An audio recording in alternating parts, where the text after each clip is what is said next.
Hey everyone, welcome to the channel. My name is Dan here with MA Performance. I am the Vice President of Marketing and E-commerce, and today we are here with a rundown of the top 10 tips from our team on how to build your project car the right way the first time so you don't up. First, before we get to that, I wanted to start by introducing myself. If you've done business with us over the last 12, 13 years that we've been in business, you've probably gotten an email from me. We run a great team of talented individuals that have a lot of fun shooting videos for you guys and making content. Finally, they convinced me to be in a video, so today I'm coming at you with a hot new video. Make sure you stay tuned for the whole thing.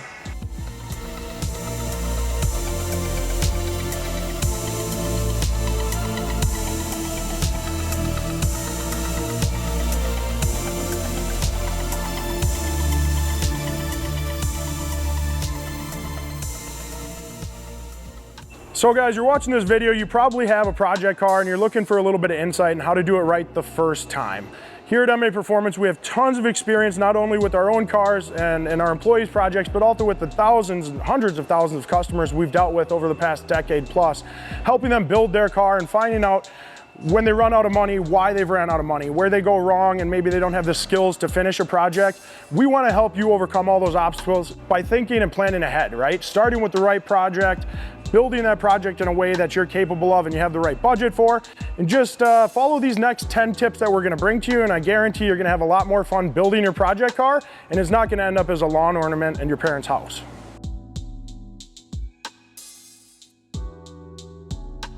So buy the right car to start with, right? It's very easy to get in way over your head, especially when you start with a platform that from the factory didn't have a lot of potential.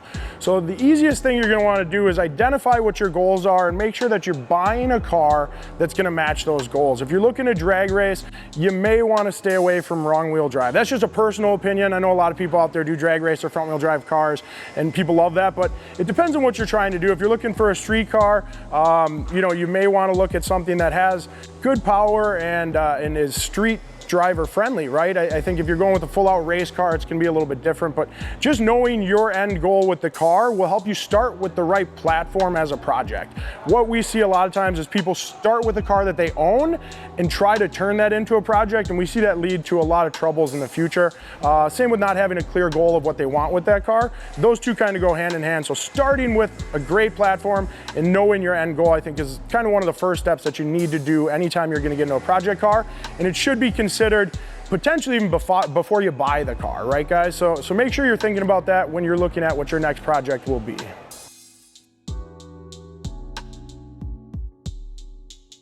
Plan out your build. It's the number one thing that we run into is some people get overzealous. They think, they're gonna make 6,000 horsepower and they're gonna be able to do it by starting with an air intake and then get in a tune and moving to an exhaust and get in another tune. And what they end up doing is kind of this perpetual cycle of making one modification and then throwing a tune in. And that gets very expensive very quickly, especially when you want to do a bigger turbo and now your intake that you bought is a 3-inch and you really need a 3.5-inch to support the turbo or the horsepower goals that you're looking for. So make sure that you're planning it out and you have a good idea of what you're looking for out of your car.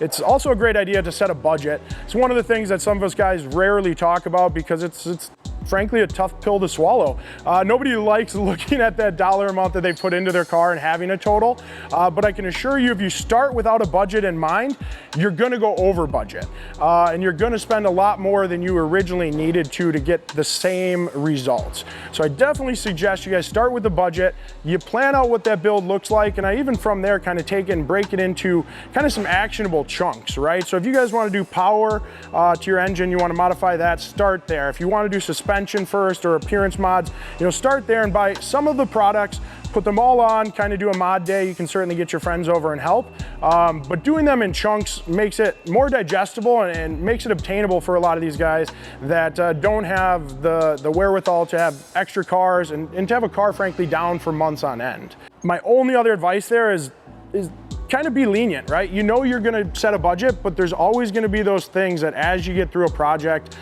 you didn't realize you're gonna break a bolt, or you didn't realize your suspension bushings were gonna be more worn, or you need a new clutch when you're in there. Whatever that is, try to budget for it, try to plan in advance and give yourself a little flexibility. A lot of guys here would probably tell you that take your budget, add 50%, that's where you'll end up. I'm gonna be a little bit more reasonable because I think I plan pretty well. I would say take your budget, add about 20% and give yourself yourself a little slush fund just to be safe. So just like any car with a project car, you guys want to make sure that you're at least inspecting the car for the routine maintenance. This car, no matter what you're doing, whether it's a daily driver and you're just making some slight modifications, or it's a complete rebuild or start to finish chassis up race car build, you're going to want to make sure that you're considering the maintenance items, or at least everything that is needed to get this car roadworthy. If it's a project car and it's a daily driver, potentially, you're looking at upgrading brake fluid or brakes.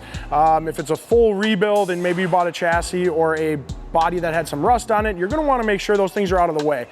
At the end of a build, especially a project that's taken a while, it's really a great accomplishment to get that first fire up, to get that car out on the road. What we find a lot of times is right after that first startup, a lot of people realize, oh my goodness, I didn't get tires, or I haven't changed the brake fluid, or I need to upgrade this. Those easy maintenance things, bushing, suspension, those things that make your car roadworthy should be addressed throughout your project and shouldn't hold you up at the end of the project and be another task or to do for you to get checked off before you can actually drive the car. So definitely consider that along the way. Also, a lot of these things are available for upgrades. If you haven't thought about what brakes you're gonna put on a car, you've been maybe focused on the power or the handling of it, it's a great time to consider that, just kind of going through your routine maintenance checklist of oil, brakes, suspension, tightening bolts, tires, those sorts of things. So definitely look into that all throughout the project and make sure that you've addressed any issues with your car, whether it's rust, broken windshield, etc., or any of the maintenance items, to make sure that when your car fires up and your project's complete, it's ready to go on the road right away.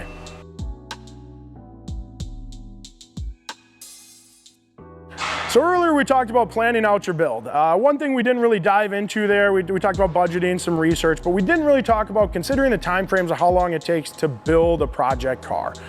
Depending on how in depth you want to go, whether it's just replacing some coilovers in a car or potentially rebuilding a full engine top to bottom, you're going to want to consider how long that duration may take. Similarly to budgeting, you always want to shoot high, right? I think we all believe in ourselves and we trust our friends are going to show up when we tell them we are, and we know that we've set our tuning date, so we have a deadline. None of that matters. In cars, there's always going to be something that comes up. It's going to take you longer than anticipated. There's a few ways to help cut that down. When you get your parts, open the products that show up, look at them, inspect them, make sure that they're the right product and that they're gonna work for what you're trying to do. That's the number one thing we get. We get a lot of people calling us 3-6 months after buying a set of coilovers or maybe even a set of pistons, and they go, hey, I ordered the wrong thing. Well, you're 3 or 6 months in, we're still gonna take care of you. We always like helping people out. We understand the car world.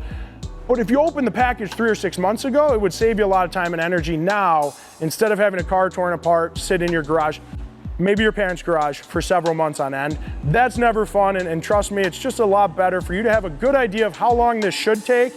Add a little bit extra time on there just to give yourself some fluff room, but definitely determine how long your car is going to be down so that you can plan accordingly, whether it's just making sure your car is not going to be in the garage when it's snowing out and your wife's going to get mad at you, or making sure that you have a cherry picker or jack stands or jacks and you can use a lift for the indeterminate amount of time that you need. Those are the sorts of things you're going to want to consider to make sure that your build goes off without too much of a hitch.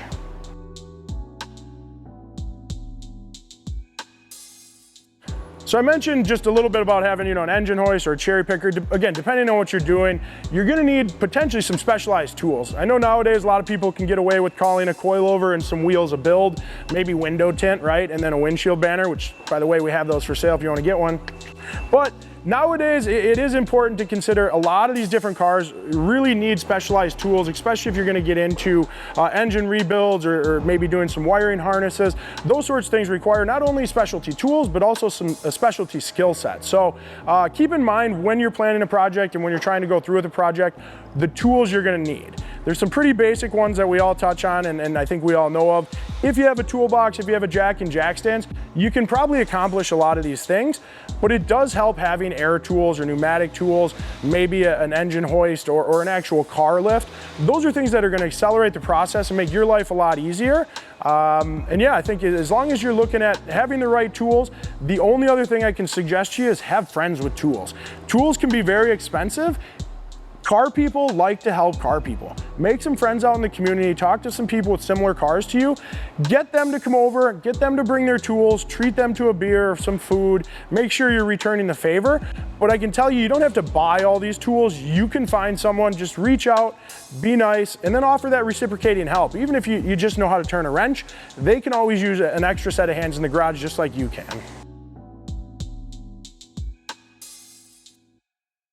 This one hits home for me. I think a lot of people here feel the same way. A project car should not be your only car. I mean, we're all born, most of us are born with 2 feet, and we can certainly walk to and from work. It's no fun being without a car. If you guys have ever had a car break down on you unexpectedly, that's okay. I'm your friend, I wanna help you out, I'm gonna give you a ride. If you purposely take apart your car without an idea of when it's gonna be back together, I'm gonna tell you to walk to work. So make sure if you're planning a project, you've at least considered how you're gonna get transportation. Maybe you've bought a bike, a motorcycle, a moped. Maybe you've learned to fly. I think they got jetpacks out now. Either way, having one car and calling that and treating that as a project car is not gonna end well. I've seen it time and time again, not only with employees, not only with customers, but with their fiancés, their wives, or significant others calling us to ask where their parts are and how they can get their car back together sooner. Don't be that guy, and just make sure you have a backup plan, whether it's a $400 beater or a friend's car that you're gonna borrow for an indeterminate amount of time. Make sure you have some other mode of transportation if you truly are gonna start or work on a project car. The next one is basically don't forget your other responsibilities, guys. Some of you, maybe like me, you have a wife, kids at home, maybe you're renting an apartment or a room from a friend. Make sure you're fulfilling your responsibilities. Just like having a backup car, a project car is a big undertaking and it can really consume your life. Not only like your time, but your finances, your freedom, it will elevate your stress levels. Although we all feel it's worth it and the payout's worth it in the end. And maybe some people like that process of going through it. I'm not one, I'm a self-proclaimed car guy, but I'm also self-aware enough to know that I'm not a project car guy, right? And there is a difference. But number one, take care of your other responsibilities. Never put your car in front of your family. That's just my own opinion. But make sure you take care of getting to and from work, make sure that you're paying your bills on time, and then next on that list can be your project car.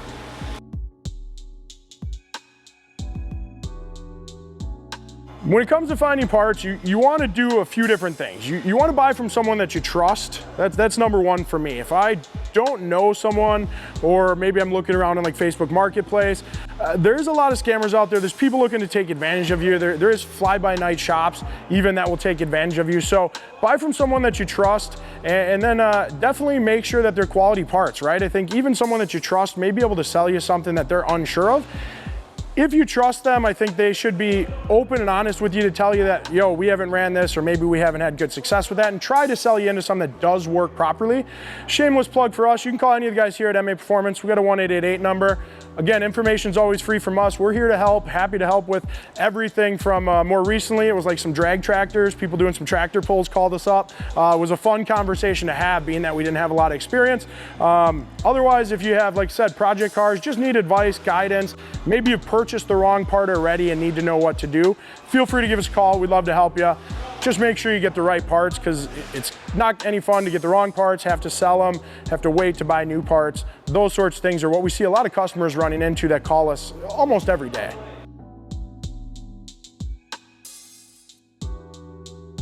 One of the main things I see a lot of people struggle with, especially when you show up to a friend's house and he has a project car going on, you're there to help, is just the mess. If you don't organize, you don't take things apart the right way, you're gonna have a lot of struggles when you go to put that back together. The process is called tagging and bagging. Everything as it comes off gets identified, gets put into a bag, and gets stored in an organized fashion so you can find it easily in the future. If you show up at a buddy's house, he's ripping apart a car and there's bolts, pieces, bits everywhere, go ahead and help him. Teach him this method. It's super simple. It just takes some Ziploc bags, a little duct tape or masking tape, and a permanent marker to write on the bags to identify where they go.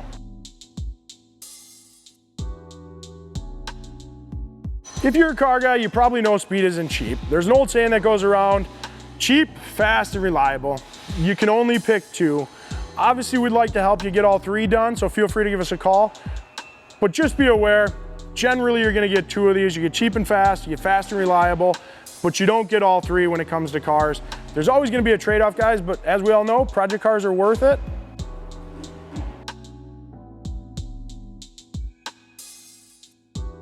To cap this all off, guys, I just wanna say, build your car for you. Be happy with what you built. Build it, something that inspires others, that is different though. Uniqueness is not wrong. People are gonna hate on it. There's also gonna be always someone with something better. No matter what car you have, there's someone faster, someone with a better setup, someone that's put more money into their car. You're certainly gonna see that on Instagram or on some of these YouTube builds or some of these shop builds even. But none of that matters. All that matters is that you're happy with the project that you built. Be proud of the time and the energy. Not everyone understands all of this planning and prep work that goes into a project. They may think that you just had some friends over and bolted on some parts, but you know that it took a lot of deliberate time, a lot of your energy, a lot of your thought to go into this car, to planning it, to putting it together, to ironing out all the wrinkles, to overcoming any of the challenges you met along the way. It's all about you and your car. No matter what anyone else says, make sure you enjoy it, make sure you're proud of it. Then go out there and just drive it, guys. Project cars are fun, but make sure it's not a forever project. Go out, drive the car, enjoy it, and have some fun. Now that you guys have learned what it takes to enjoy your project car, feel free to comment below. Tell everyone else, all these car guys watching this video, what your top tip is for them. You probably learned different things along the way than I have, and it's great to share that knowledge with everyone else. Like I said, our goal here is just to help people have more fun enjoying their cars, building these projects, and really to build a community of people that can kind of lean on and support each other. So at the end of the day, what we're looking for out of you guys is just go ahead. We all know the gold is in the comments anyways. Go down there, look through some comments, impart some knowledge on someone that maybe doesn't know as much as you know, and feel free to tell me what you guys thought about this video. I think for me personally, I like doing this sort of thing. I would like to create some more time to talk and engage with you guys. So if you have any questions about what we do on the marketing side, on our website, events is a big one where I probably introduced myself to you guys, or if you've met me before and you have a story to tell, comment below. I'm gonna take some time out of my day over the next couple weeks and just try to do as much commenting back as I can and engage with you guys. So thanks for watching. Don't forget to subscribe. Give us a shout for all your needs. We'll see you next time.